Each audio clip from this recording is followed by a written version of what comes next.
Antes de contar toda a minha vida como gemólogo, eu quero voltar nesse primeiro vídeo e falar um pouquinho sobre esse seu Gonçalves. Ele falou uma frase fantástica. Eu vou fazer uma homenagem a ele, contar um pouco da história, para vocês verem como é interessante, como marca certas coisas.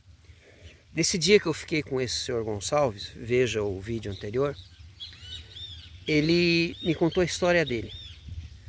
Possivelmente de avô para pai, chegou até ele. Ele tinha minas de pedras preciosas. Lembrem-se sempre, a palavra é pedras preciosas. Não existe pedra semi-preciosa. Eu vou fazer um outro vídeo dizendo sobre Hans Stern, né?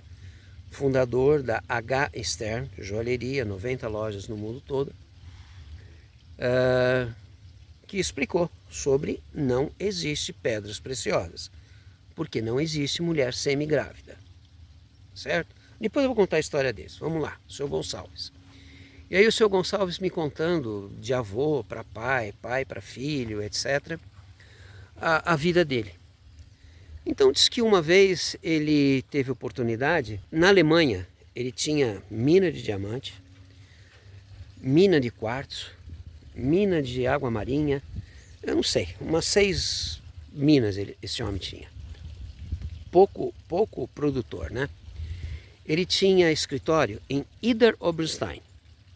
Idar Oberstein é uma, se eu pronunciei bem, muito bem, se eu não pronunciei também tá bom, é uma cidade na Alemanha, tipo do que aqui no Brasil representa Soledade, Ametista do Sul, ou, por exemplo, Teófilo Otoni, ou Governador Valadares. São as cidades, é a cidade das pedras lá. Muita lapidação, muito trabalho bonito lá, muito bonito. E esse senhor, lá na Alemanha, leu que a melhor lapidação do mundo naquela atualidade, de pedras coradas, estava sendo feito na Malásia. O que ele fez? Pegou o avião, foi para a Malásia. Acho que é, não sei falar, Kuala Lumpur, uma coisa assim, capital da Malásia. Diz que já no táxi do aeroporto para esse local, ele falou, olha, eu quero ir em tal lugar. Ah, o senhor vai visitar os cadeirantes? Ele não sabia que era cadeirante. Ele só sabia que lá fazia a melhor lapidação do mundo. Aí ele foi.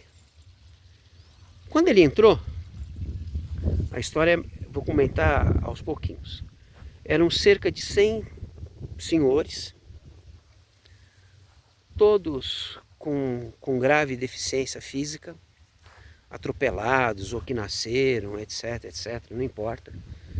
E, pelo que eu me lembro da história, eram 100, 110 que eram mantidos por uma instituição do governo. O governo mantinha essas pessoas. Ele chegou no governo, o que montou essa lapidação, e falou, olha, eu quero pegar essas pessoas e transformá-las em lapidários. Aí o governo respondeu para ele, não, você não pode fazer isso porque você vai pegar só aqueles que vão lapidar bem, e suponhamos que seja 80, e vai jogar o restante, né, 20, 30, 40 no lixo. Não vou. Quem não conseguir lapidar vai fazer outra coisa, vai para a cozinha, vai fazer faxina, mas eu quero dar trabalho para essa gente que vive, sabe, na dependência do governo e na dependência da família. Tá errado isso. O governo concordou. E ele criou essa casa de 100, 110 pessoas. Ao entrar, ele ficou abobado de perceber a transformação de pessoas simples, que não sabiam nada da profissão, mas que tiveram a oportunidade, ao receber essa possibilidade de ser lapidários, ou seja, de ajudar a família, ajudar eles e ajudar a própria família com salário, de transformarem suas vidas. O cadeirante tem uma bexiga enorme, não levanta para fazer xixi, se concentra 10 vezes mais. E esse seu Gonçalves ficou assim, cara, eu vou fazer isso no Brasil. Estávamos em Minas, o governador Valadares, ele era de Minas, apesar que as minas eram espalhadas. que ele tinha.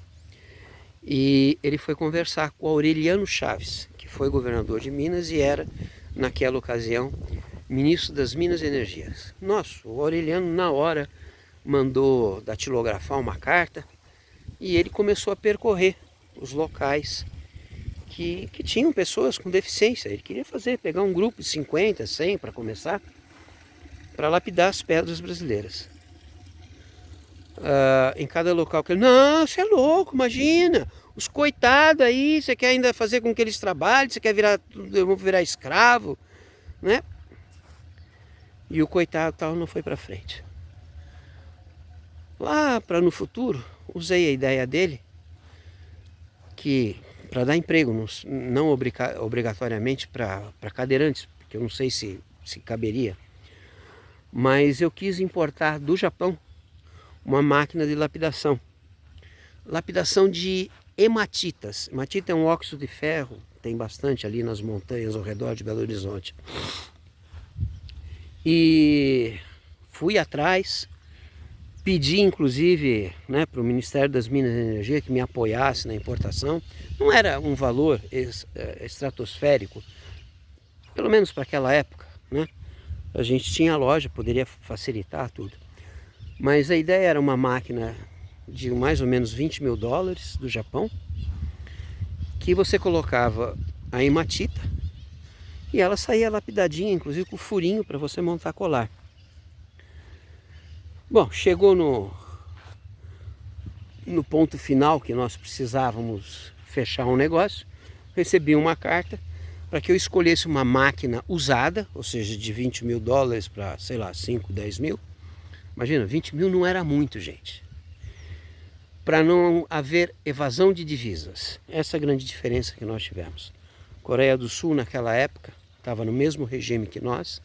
Se o dono da Hyundai, da LG, da Samsung fosse pedir alguma coisa, eles falavam assim, só que eu quero a máquina de ponta, a maior do mundo, e ajudavam. Eu não fui pedir ajuda, eu fui querer gastar o meu dinheiro. Proibiram eu de importar. Então essa é a segunda história. Então vocês vejam quanta coisa tem.